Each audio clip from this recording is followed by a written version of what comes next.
Pessoal da amada igreja, com a paz do Senhor, amém? Amém! Graças a Deus! Pessoal da amada igreja, com a paz do Senhor, amém? Amém!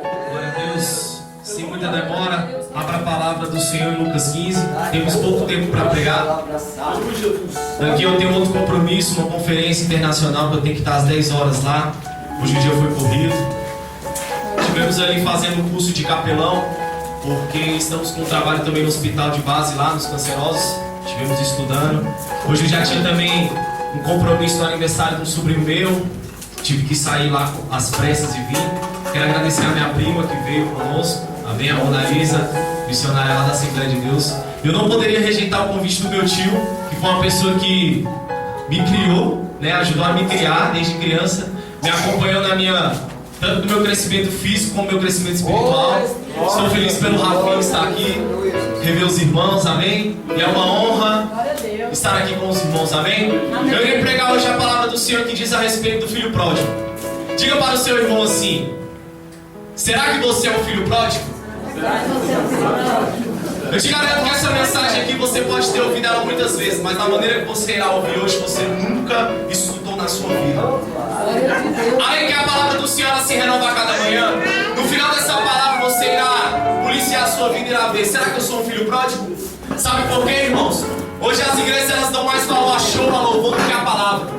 Você vê igrejas que você entra 1h30, 2 horas de louvor e 20 minutos de palavra, e os jovens daquela igreja continuam anêmicos, continuam fracos e continuam rebeldes na presença de Deus. Mas eu quero te dizer, aonde a palavra é a libertação do Espírito Santo de Deus. E eu irei pregar tudo o que o Senhor me falou. Eu não sei se vai dar para ir tudo completo, a história completa, mas eu creio que tudo será direcionado pelo Espírito Santo de Deus. Então a palavra do Senhor ali em Lucas 15, versículo 11, e diz assim: e disse um certo homem que tinha 2 filhos. Repita ao seu irmão: 2 filhos. E o mais moço deles disse ao seu pai: pai, dá-me da fazenda que me pertence. E ele repartiu por eles a fazenda. E poucos dias depois, o filho mais novo, ajuntando tudo, partiu para uma terra longínqua, e ali desperdiçou a fazenda, vivendo dissolutamente. E havendo gastado tudo, houve naquela terra uma grande fome, e começou a padecer necessidades. E chegou-se a um dos seus cidadãos daquela terra, a qual mandou para apacentar campos, e aos seus campos a apacentar porcos. Amados, pulem para o versículo 23 para não me demorar muito, que diz assim: e trazei o bezerro cevado, e matai-o, e comamos e alegremos-nos. Amém? Amém? Volte a sua Bíblia um pouco e abra lá em Eclesiastes.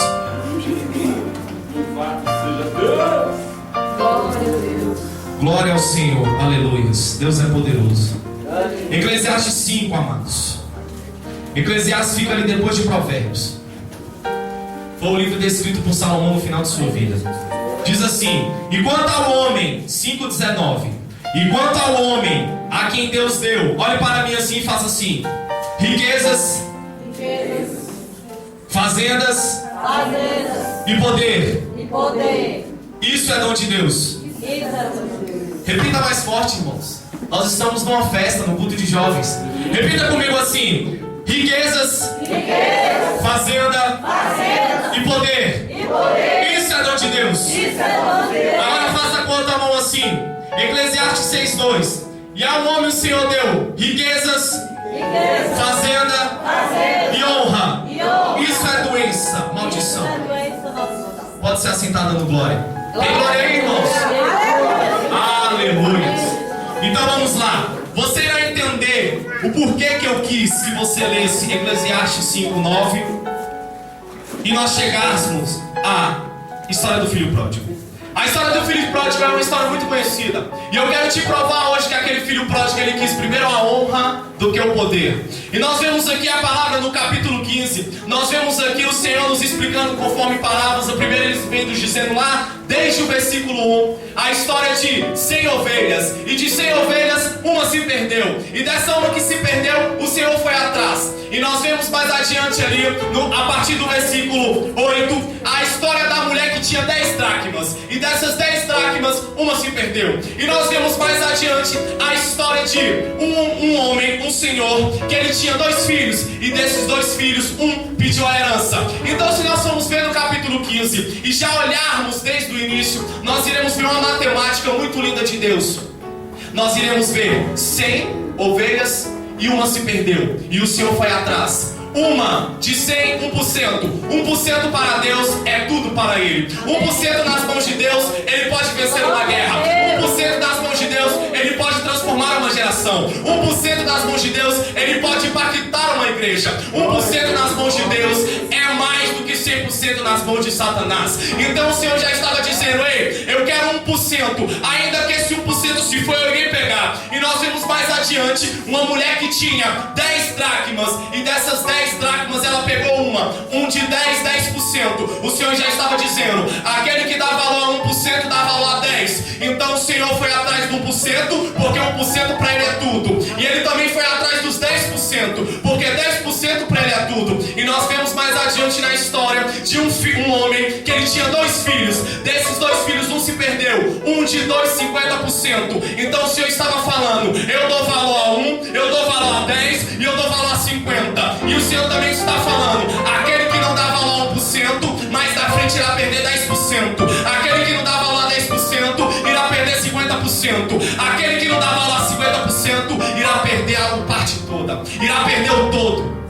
É isso que o Senhor está nos ensinando, a matemática do Senhor. Foi dito aqui Gideão, ele quis armar um exército com mais de 30 mil homens, e o Senhor escolheu 10% daquele contingente, 300 homens para vencer uma guerra. E o que é que tem a ver aqui com o filho pródigo? Primeiramente, aquele filho pródigo, ele disse ao seu pai assim: pai, dá-me o que é meu, a herança me pertence. Todos nós sabemos que uma herança ela só pode ser dada a um filho depois que o pai morre. Depois que o pai morre, ele deixa um testamento. Se ele tiver 2 filhos, ele pode deixar a parte iguais, 50% para cada um. Outrora, se ele for mais chegado a um filho, ele pode dar 70% a um e 30% a outro. E eu quero contextualizar para os dias de hoje, sabe por quê? A palavra do Senhor não é a história de Pedro, não é a história de Moisés, não é a história de Lucas. A palavra do Senhor é a história de Jesus Cristo.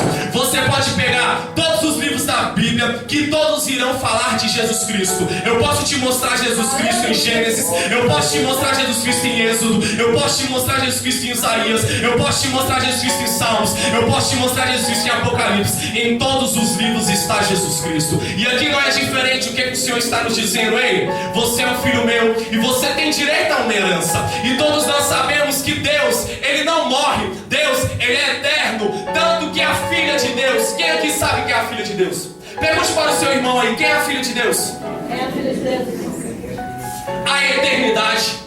O meu Senhor, Ele é o Pai da eternidade. A eternidade é sua filha, porque Ele não tem tempo. O tempo foi instituído lá em Gênesis, a partir de Gênesis 1:8, quando o Senhor começou a criar os luminares e a terra, o sol e a lua para a divisão do tempo. O meu Senhor, Ele não está preso a esse tempo. O nome de Deus significa Yahvé. Você sabe o que é Yahvé? O eu sou. É o eu sou sendo no era, é o eu sou sendo no é, e é o eu sou sendo no que irá ser. Ele é o único que pode passear desse triângulo de tempo, no que era, no que é e que não há de ser. Ele é o único que pode. Então a eternidade é a sua filha. Então o que o Senhor está dizendo? Filho, você tem direito à herança. Vem e peça a mim. Pai, dá-me o que é meu, que o Senhor irá te dar. Não pense aqui que o pecado deste filho pródigo foi pedir a herança. Eu já ouvi, você já pode ter ouvido diversas vezes, que o pecado daquele filho foi pedir herança. Heresia. Vá ver a Bíblia, vai estudar a história completa. O pecado daquele jovem não foi pedir herança. A herança era de direito dele. Pode ver que quando ele pediu a herança, o pai dele disse: sim, é teu, eu reparto e te dou. Quer saber a partir do momento que começou o pecado daquele jovem? A partir do versículo 13. Porque nós somos filhos de Deus. Deus nunca irá morrer. Então peça o que é seu. Peça a sua herança. Peça o seu casamento. Peça o seu emprego. Peça a sua família. Peça o seu pastorado. Peça o seu diaconado. Peça o seu evangelismo. Peça o que é seu. Peça a sua família. Peça o seu irmão para Deus. Peça o seu vizinho. Peça a sua escola. Peça o seu trabalho. Peça a sua herança. O problema não é a herança. O problema é o que você irá fazer com essa herança. Versículo 13 diz assim: E poucos dias depois, o filho mais novo, ajuntando tudo, partiu para uma terra longínqua. Aí que está o problema.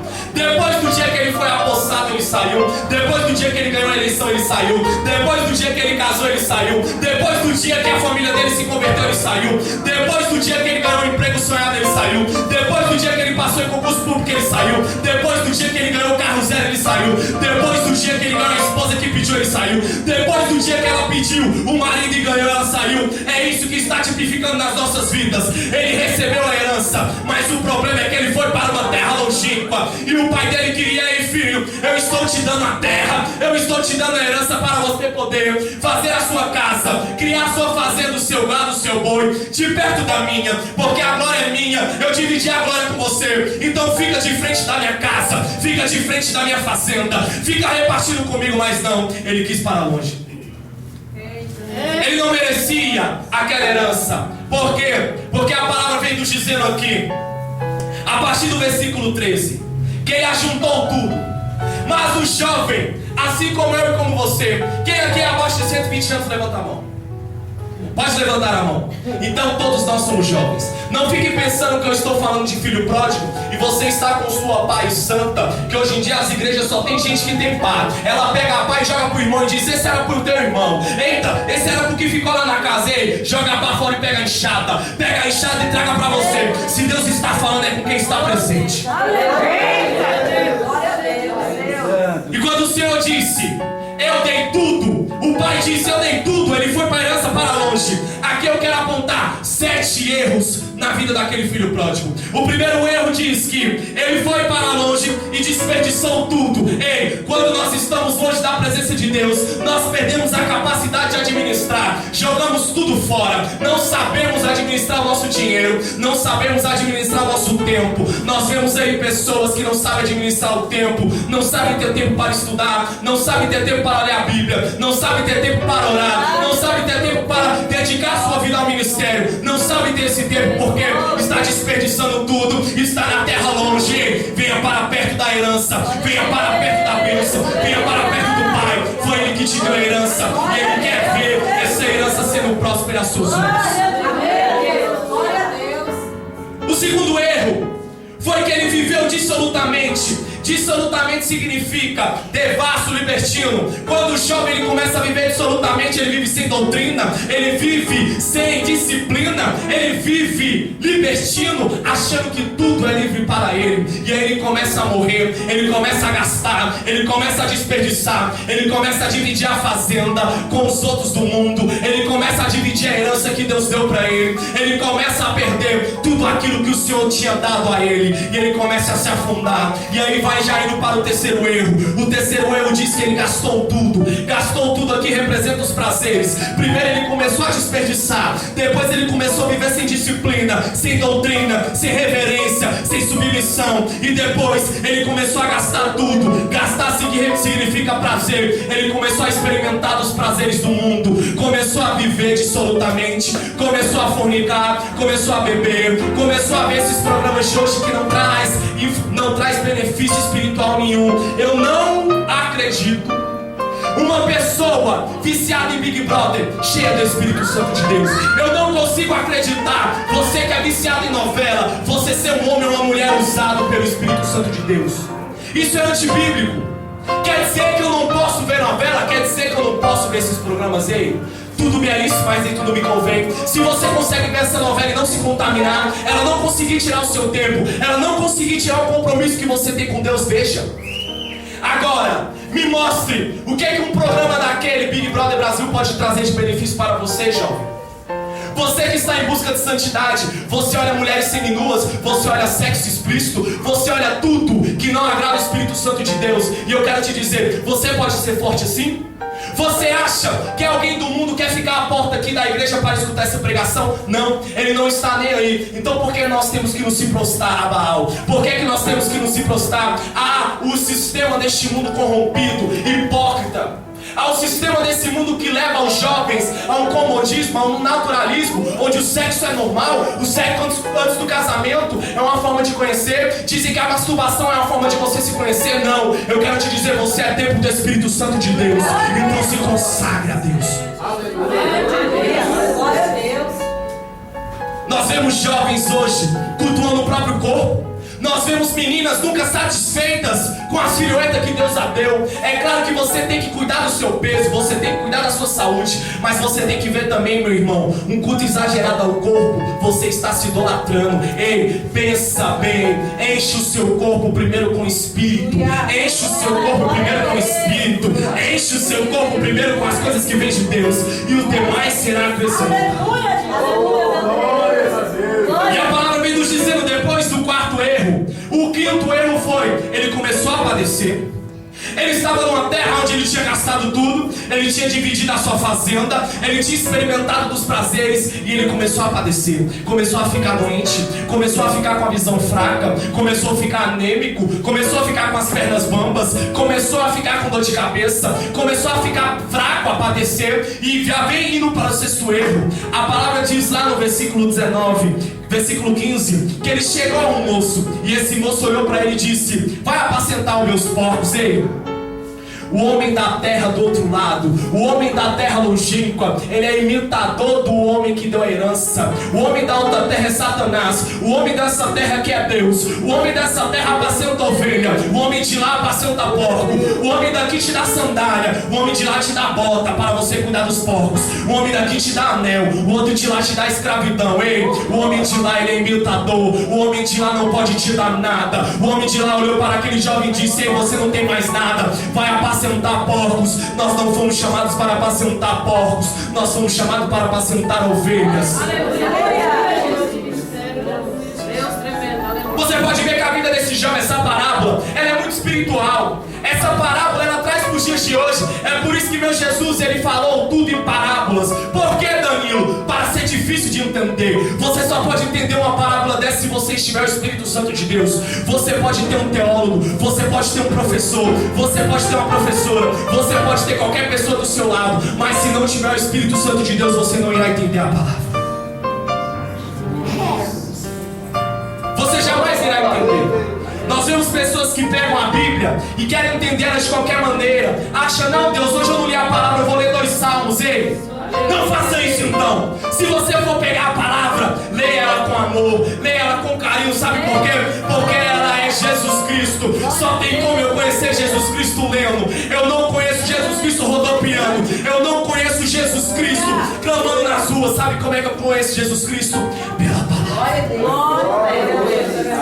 O rodopio, as línguas, as visões são acrescentados, são dons para edificação, para poder, para manifestação da glória de Deus.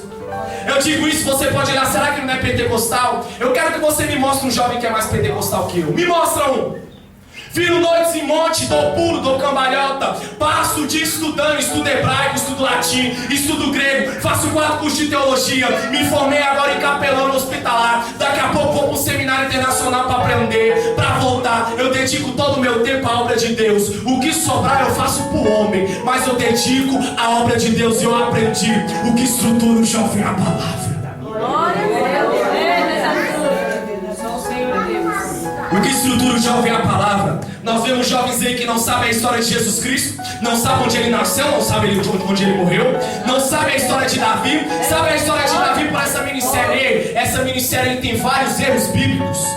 Vários erros bíblicos. A pessoa não sabe Apocalipse, não sabe nem como vai ser o milênio, não sabe nem como Jesus Cristo vai voltar. Ei, jovem, você é o futuro da nação, você é a força. Quando eu olho para a Bíblia, eu vejo um jovem José, eu vejo um jovem José sendo levado ao calabouço, eu vejo um jovem José sofrendo, padecendo, sofrendo, mas Deus entregando o governo na mão dele. Eu vejo um jovem Daniel, que o Senhor tira e leva para a Babilônia, o maior império pagão que existiu no mundo e existe até hoje, e ele foi sábio, ele foi estruturado, ele mudou a história daquele povo. Eu vejo jovens na Bíblia como Timóteo, o primeiro mártir da Bíblia, a qual através da sua morte Saulo se converteu. Então quando eu vejo jovens na Bíblia, eu vejo jovens dedicados, eu vejo jovens compromissados, eu vejo jovens olhando para a palavra e trazendo para a sua vida.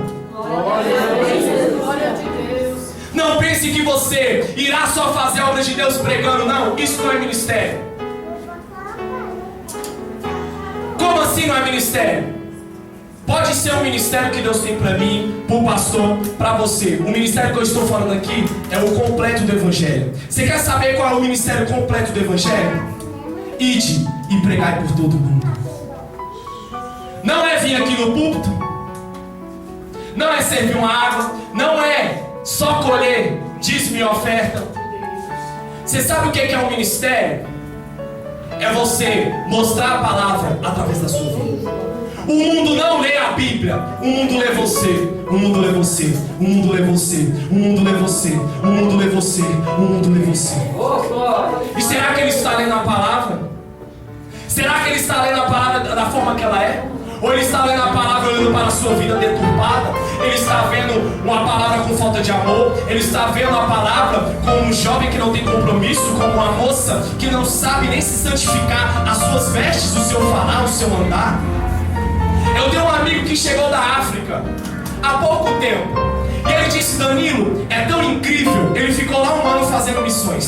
Ele disse: a potestade que age na África não é a mesma potestade que age no Brasil. Lá na África não tem essa potestade da sensualidade. Lá o diabo oprime com a pobreza, com a violência. E aqui no Brasil não. Nós vemos mulheres sensuais. Nós vemos homens que querem se mostrar os seus corpões, querem atrair as moças somente para o prazer carnal. Hoje aqui no Brasil é isso. Essa potestade do carnaval, essa potestade do ano novo, essa potestade dessas festas pagãs, são essas potestades que agem no Brasil. O país é um país conhecido pela sua sensualidade, conhecido pela sua carnalidade. Dizem que no Brasil é o 2º maior país católico, mas eu não vejo isso na prática.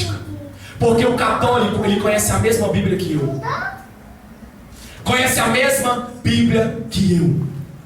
É acrescentado 7 livros apócrifos no dele. Mas eu provo que ele está errado até dentro desses livros apócrifos. E aqui voltando para a vida desse jovem. Ele perdeu tudo, foi cuidar de porcos. E o mais engraçado, que no versículo 3 ele diz que ajuntou tudo. Ele ajuntou tudo e foi para longe. Mas aquele jovem não tinha juntado tudo, sabe por quê?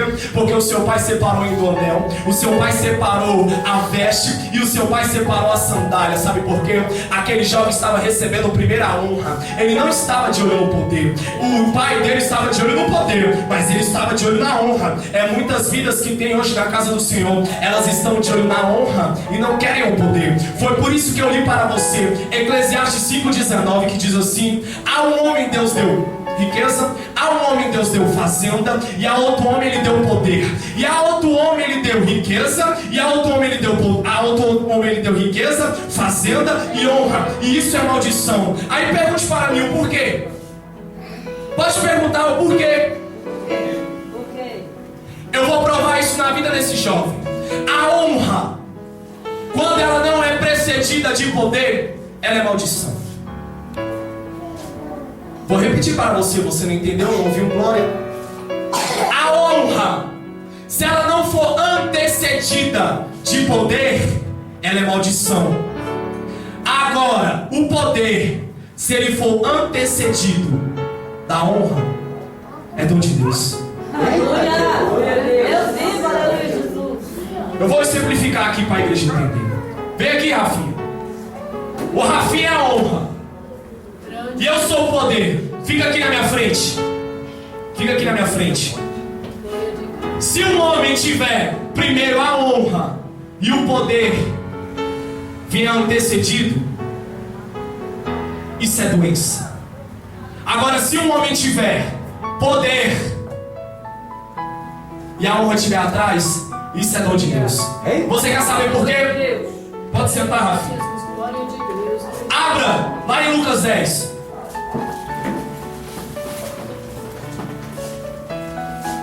Aleluia, Jesus, glória a Deus. Lucas 10, versículo 17. Oh, glória. Aleluia, Jesus. Aleluia, Jesus. A palavra assim: e voltaram 70 com alegria, dizendo: Senhor, pelo teu nome, até os demônios se nos sujeitam. E disse-lhe: eu via Satanás como um raio cair do céu. E eis que vos dou poder para pisar em serpentes e escorpiões, e toda a força do inimigo, e nada vos fará dano algum. Mas não vos alegreis, porque se sujeitem os espíritos. Alegrei-vos antes, por vosso nome está escrito no reino dos céus. Olhe para mim aqui, para você aprender isso em seu evangelho. Ei, primeiro o Senhor diz: ei, vocês têm poder, os demônios têm que se submeter a vocês, os enfermos têm que ser curados, as pessoas têm que ser libertas. Mas não vos alegreis por este poder. Sabe por quê? Porque esse poder gera honra. Qual é a honra? O vosso nome está escrito no livro da vida. O vosso nome está escrito no reino dos céus. É por isso que quando Salomão escreveu que o homem que recebeu riqueza, fazenda e honra era doença, sabe por quê? Esse jovem era doente. Primeiro ele quis a honra, sendo que o poder estava no anel, o poder estava nas vestes e o poder estava na sandália. O que é que tem a ver a roupa? Aquele pai daquele jovem, tipificando Jesus Cristo, recebendo um filho pródigo. Aquele filho pródigo levantou e diz: levantar-me-ei e irei ter com meu pai, porque até os jornaleiros do meu pai comem melhor do que eu. Ele estava querendo comer as bolotas e ele lembrou de quem? Do jornaleiro, do pai dele. E você acha que jornaleiro está aqui na Bíblia por acaso? Não, o Senhor, Ele não fala muito, mas quando Ele fala é importante. Então jornaleiro, o que representa jornaleiro? Jornaleiro está lá em Êxodo, está lá em Levítico. Os que iriam ser alimentados no ano sabático. Mas você quer saber o que é jornaleiro? Jornaleiro é o que anuncia a palavra. Jornaleiro é tipificando aquele que leva o evangelho. Então ele estava dizendo: eu estou fora, mas os jornaleiros, aqueles que estão anunciando, estão comendo melhores do que eu. Sabe por quê? Porque eles estão com o pai, eles estão na fazenda, eles estão na herança. E eu gastei a minha herança. Irei ter com meu pai. E a palavra diz que quando o pai viu ele se aproximando, correu e o abraçou e disse assim aos seus servos. Versículo 21. E o filho disse: pai, pequei contra ti e contra o céu, e perante a ti já não sou digno de ser chamado filho. Mas o pai disse aos servos: trazei depressa a melhor roupa e vestiu, pondo um anel na mão e as sandálias. Aquele jovem, quando ele saiu da terra para ir viver dissolutamente, ele pensava que ele estava com tudo, mas ali o pai dele escondeu o anel, o pai dele escondeu as vestes e o pai dele escondeu as sandálias. Sabe por quê? As vestes representam a nossa alma. Quantas vezes o jovem sai, a varoa, o varão, o ancião sai da igreja e Satanás coloca outra roupa na vida dele, coloca a roupa da prostituição, coloca a roupa da vergonha, coloca a roupa do escândalo, coloca a roupa da pobreza, coloca a roupa da incredulidade. E Isaías vem dizendo lá em Isaías 1:6. Eu vou ler para os irmãos entender tudo que eu estou falando. Em Isaías 1, versículo 16, a palavra do Senhor vem nos dizendo assim: lavai-vos, purificai-vos, tirai a maldade de vossos atos de diante dos meus olhos e cessai de fazer mal. Aqui a roupa, ela está tipificando a alma daquele jovem. Aquele jovem estava com a alma suja. Aquele jovem não estava com a roupa branca, porque ele estava cuidando de porcos. E o Senhor disse assim: ei, mata o bezerro. Sabe por quê? Porque ele se arrependeu. O filho, quando sai, o cordeiro é vivo, mas quando o filho volta, o cordeiro tem que morrer. O cordeiro tem que morrer. Então ele matou o cordeiro. Por quê? Porque o filho se arrependeu. O cordeiro está tipificando o quê? O sacrifício de Jesus Cristo. Ei, nunca é tarde para você se arrepender. Sabe o que é preciso para você se arrepender? 2 centavos. Sansão, quando ele fez o voto nazireado, se ele pecasse, ele tinha que voltar, pedir perdão, confessar o pecado à congregação, o pai e a mãe, raspar a sua cabeça, e ao 8º dia tinha que oferecer sacrifício com 2 rolinhas para expiação do pecado dele e para o holocausto. O que quer dizer isso, 2 rolinhas? Cada rolinha valia 1 centavo. E sabe o que quer valer 1 centavo? É o arrependimento. E o outro centavo é a fé.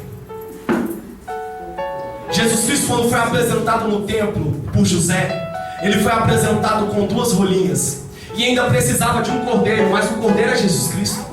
Foi por isso que Jesus Cristo nasceu na manjedoura, lugar de cordeiro é na manjedoura. Foi por isso que ele nasceu em Belém. Belém teve fome e ele é o pão da vida.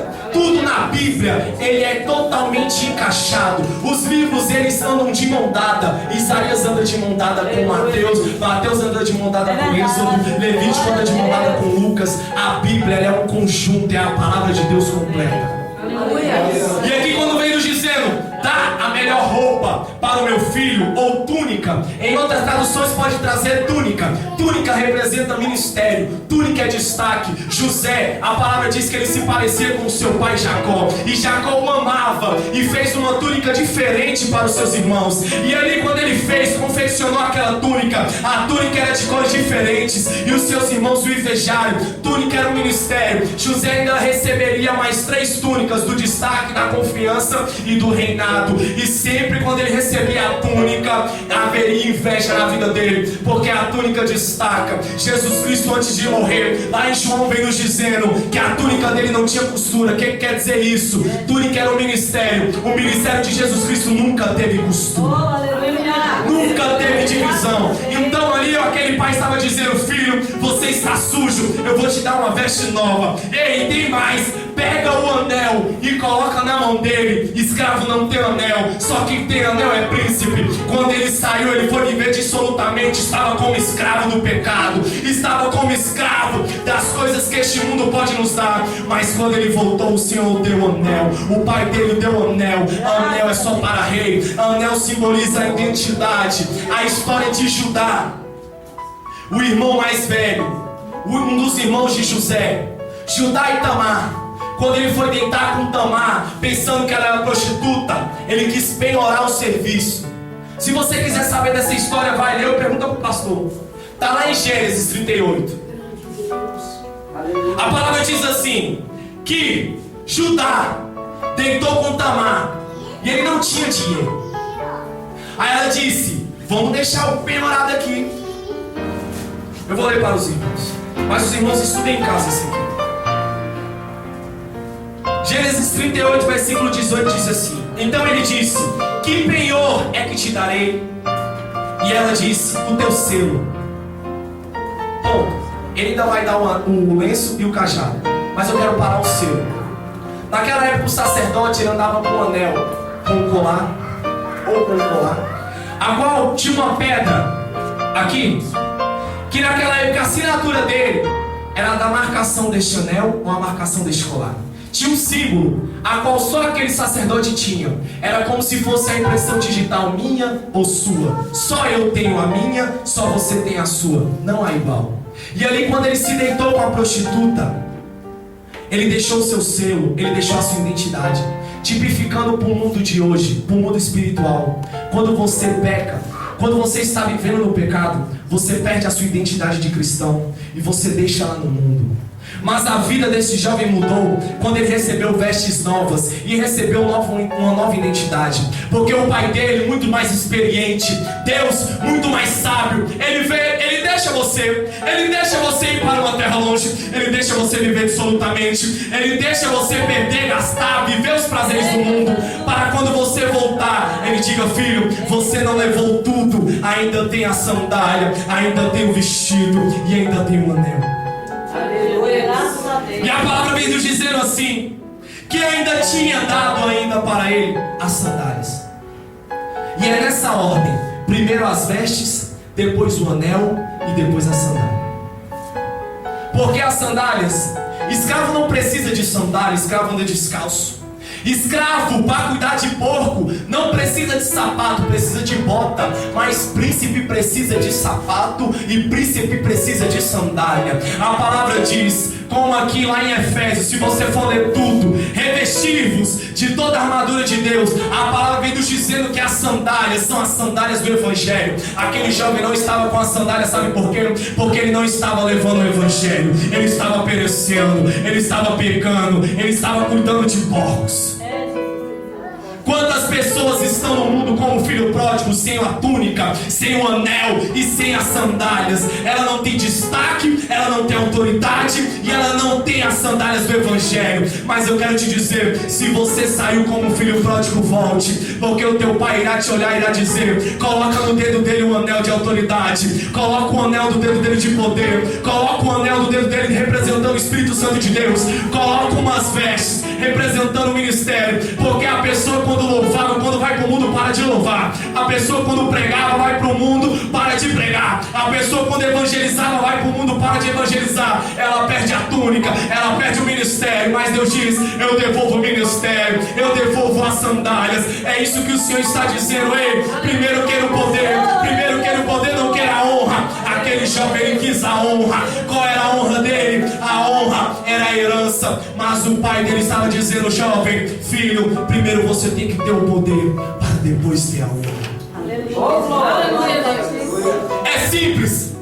Primeiro nós temos que provar do poder do evangelho. Os demônios têm que se submeter a nós. É o que eu estava comentando ontem com os jovens.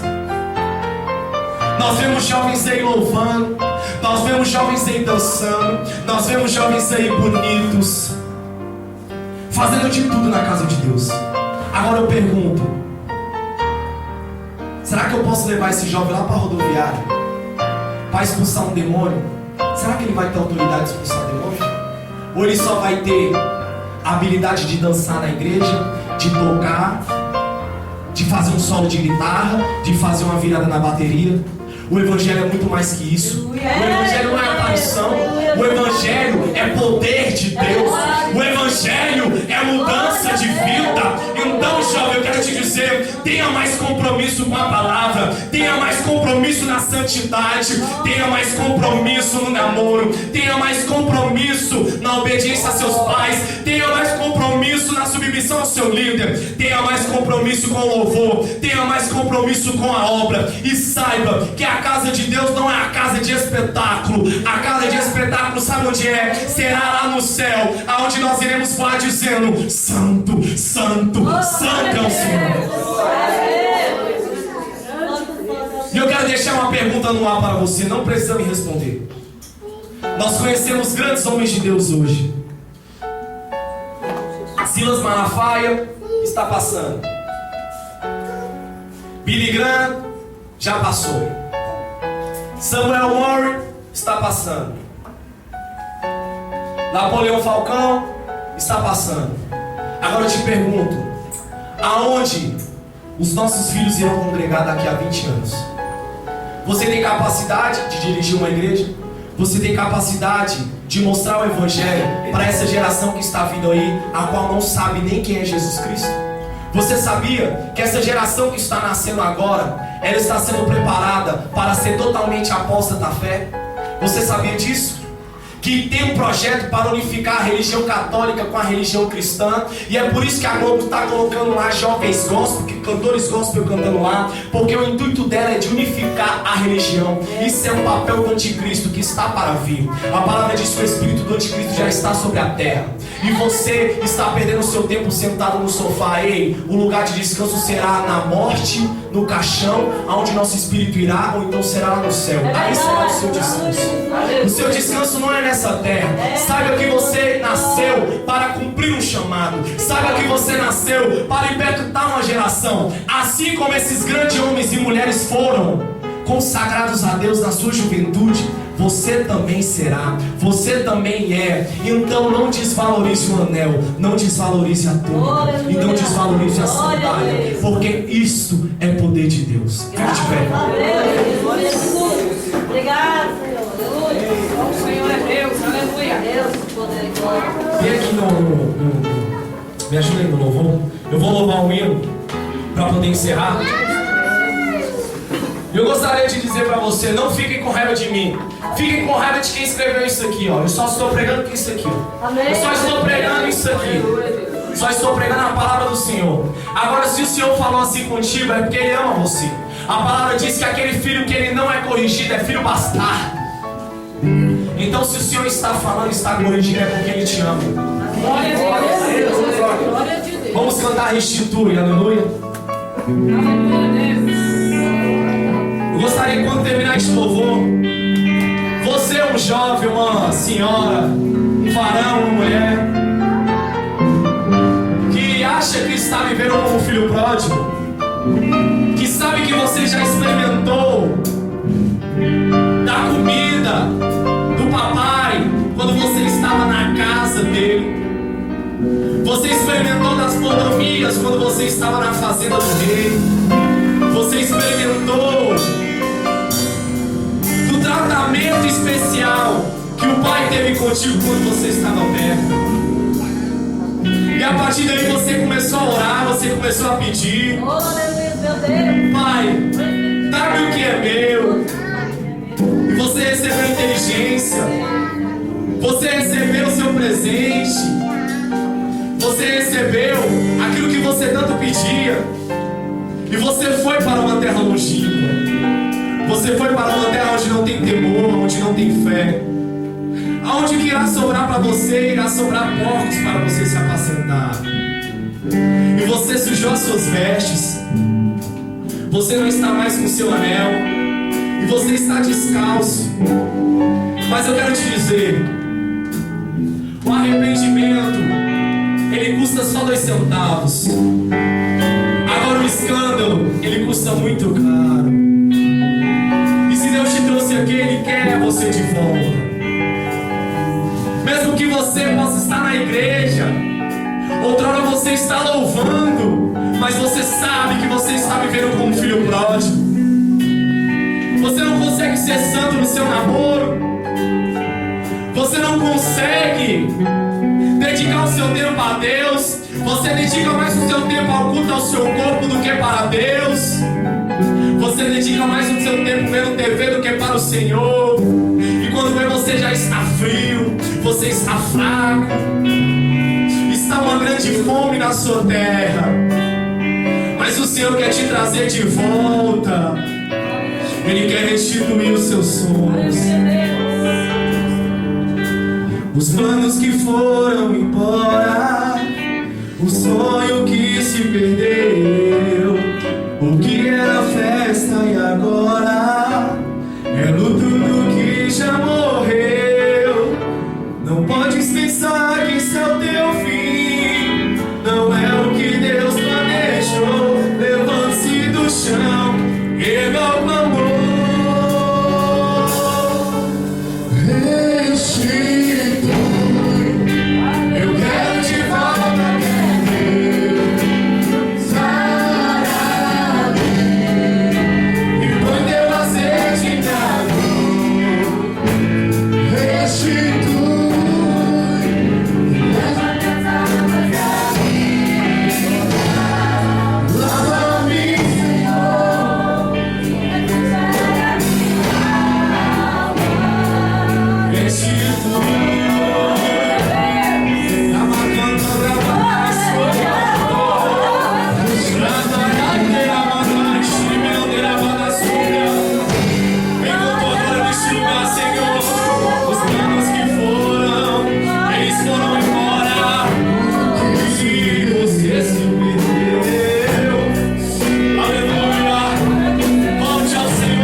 noite, pode continuar, não. Deus Se há alguma vida aqui nesta noite que está vivendo como filho pródigo e hoje quer voltar aos braços do Pai, quer ter a túnica de volta, quer ter o anel de volta e quer ter as sandálias, eu quero que você venha aqui na frente que eu irei orar por você. Se há alguém aqui nessa noite que quer aceitar o Senhor como Salvador Jesus Cristo, ou quer reconciliar, você que estava vivendo na sujeira, você que está com as vestes da impureza, Deus